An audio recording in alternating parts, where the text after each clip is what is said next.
July the 3rd. When a farmer ploughs for planting, does he plough continually? Isaiah chapter 28, verse 24. One day in early summer, I walked past a lovely meadow. The grass was as soft, thick, and beautiful as an immense green oriental rug. At one end of the meadow stood a fine old tree that served as a sanctuary for countless wild birds, whose happy songs seemed to fill the crisp, sweet air. I saw 2 cows who lay in the shade as the very picture of contentment, and down by the road, eye-catching dandelions mingled their gold with the royal purple of the wild violets.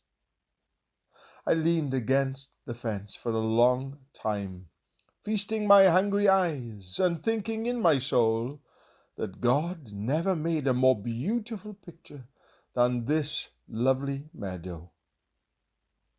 The next day I passed that way again, and to my great dismay, the hand of the destroyer had been there.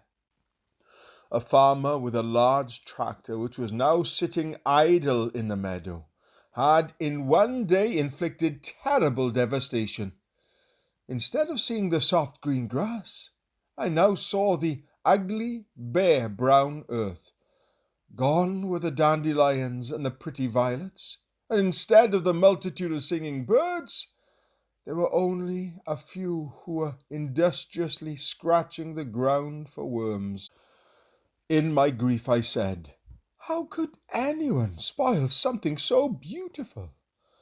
Then suddenly my eyes were opened, as if by some unseen hand, and I saw a vision. The vision was that of a field of ripe corn ready for harvest. I could see the giant, heavily laden stalks in the autumn sun, and I could almost hear the music of the wind as it swept across the golden tassels. And before I realized it, the bare earth took on a splendor it did not have the day before. Oh, if only we would always catch the vision of the abundant harvest when the great Master comes, as he often does, to plough through our very souls, uprooting and turning under that which we thought most beautiful, and leaving only the bare and the unlovely before our agonizing eyes. Why should I be frightened and surprised by the plough of the Lord, which makes deep furrows in my soul? I know he is not some arbitrary or irrational farmer.